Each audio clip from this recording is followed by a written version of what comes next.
Hello, one and all. We are back yet again with another edition of the Torch News Roundup. And as always, God love you for being here. And so we kick off our 22nd episode with some Agents of S.H.I.E.L.D. news. Agents of S.H.I.E.L.D. has cast Lily Birdsall in a recurring role. She'll be playing a character named Lucy, who is described as a beautiful woman with a haunting quality. She has a very violent streak in her inner self because of things that have happened.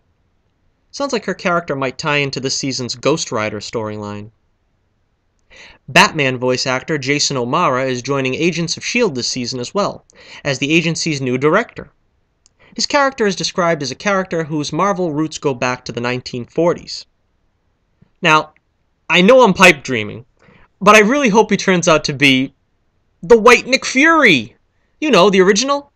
The one who's really old and takes the Infinity Formula? Sam Jackson could be his son like they did in the comics. Probably will never happen, but I think that could be a cool twist. Agent Carter has been passed on by Netflix, citing their already abundance in Marvel properties and their inability to secure the rights globally.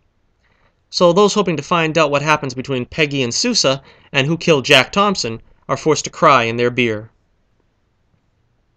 I was wondering why Star Trek Beyond didn't make any mention of Carol Marcus, but I found this interview with Simon Pegg where he explains it. Quote, "We thought rather than have Carol Marcus be not used to a reasonable capacity, let's just not include her.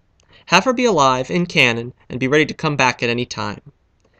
There were originally plans to reference Carol in the script and explain that she had gone off to work on the Genesis project, but it was nixed for some reason. I think we had some lines to explain her absence in one of the initial drafts that had her going off to start work on the Genesis project and do sort of a very, very early research on that. But it didn't make it into the final cut. That sounds pretty cool. If they bring her and Benedict Cumberbatch back for a real Wrath of Khan sequel, that would be interesting. But one of the problems with Into Darkness is they really didn't set up a rivalry between Khan and anybody, beyond Admiral Marcus. Michael Keaton had some interesting things to say about his still unofficial role in Spider-Man Homecoming, saying, "I think it's going to be cool, and I'm really looking forward to it. Tom Holland is a wonderful actor, and I've got to say, from the early conversations I've had with Marvel, they're really serious about how they approach their stuff." Rogue One director Gareth Edwards has confirmed that Han Solo's not in Rogue One. I honestly can't see how he could have been, when this is supposed to be a young Han Solo movie, and Rogue One will more or less leave off where A New Hope begins. Matthew McCall has been cast as Commander Steele, original Justice Society of America member and grandfather of Nick Zano's Citizen Steele on Legends of Tomorrow. They have yet to cast Stargirl or Dr. Midnight at this point, but you can expect those announcements to be forthcoming. In Supergirl news, Katie McGrath will play Lena Luthor, described as beautiful, powerful, and enigmatic. Lena arrives in National City on the heels of Brother Lex's incarceration, hoping for a fresh start. Lena has taken over as CEO of her family's billion-dollar tech company, LuthorCorp, which has been tarnished by Lex's evil infamy. Her goal? To rebrand the Empire as a force for good. Lena wants to be seen as her own person, separate from her brother. Kara is drawn into Lena's sphere and must determine if she is friend or foe. So it sounds like Lex is already outed as a supercriminal and is in jail at this point. And we got our first look at Tyler Hoechlin decked out in his Superman costume. The costume looks to me pretty good. It looks like the modern Superman, i.e., none of the Silver Age trappings I wanted, like the red trunks and the S-curl. The only thing I really don't like is the belt, though. They made it red to try to make up for the lack of the trunks. The S-shield looks particularly good here. I think it's a big improvement over Cavill's costume. As many have decried, Tyler doesn't look as buff as Cavill. His body type looks more like Brandon Routh's. You see, we fans are a demanding lot. It's not just guys being sexist and saying Gal Gadot was too skinny. We need our Superman to represent too. But in both cases, it's really only the performance that counts. The initial promo photo wasn't too inspiring, but the set photos look quite good. Set reports suggest Soup will be fighting Metallo in his first appearance, and there will be a classic shirt rip to look forward to. So, aces all the way so far. Guggenheim also dropped some info about this year's mega crossover. It's an external threat from outside the shows that will involve Supergirl coming over to The Flash, then Arrow, then Legends of Tomorrow. Could Superman be involved in any of this, I have to wonder? And finally, a bit of Comic-Con news I didn't have a chance to get to last week, but I wanted to touch on it now. Bruce Timm has updated us on the upcoming DC animated features.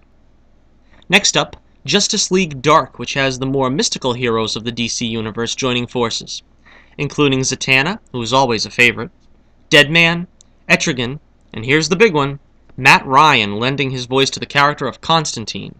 This will be his first time playing the role since last season's episode of Arrow. Then will be Teen Titans The Judas Contract. I don't think I've ever read that one, but I remember hearing it's quite a popular story in the canon. It'll likely be a sequel to Justice League vs. Teen Titans, which I haven't seen yet, by the way.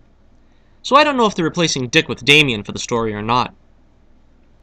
And then, an original story by Timm called Batman and Harley Quinn. That's the one that has me most excited.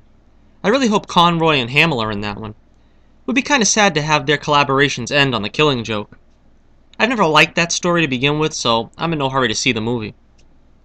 I would like to get a few more animated reviews out, though.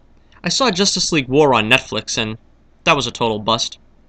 I actually spent some serious quid on Throne of Atlantis, thinking I'd at least get a review out of it. But it's been months and I haven't wanted to look at it since. They definitely need a hit on their hands. I did get Batman vs. Robin and Bad Blood, and I can admit, I really liked at least one of the two. I really want to review them eventually. Some of you might not know, but the first review I ever recorded was my Son of Batman review, so I do feel a bit of an obligation to round off the trilogy. When it'll happen, I have no clue. I'm still writing my Arrow Season 4 review. By the way, check out my Agents of S.H.I.E.L.D. Season 3 review that I just put up.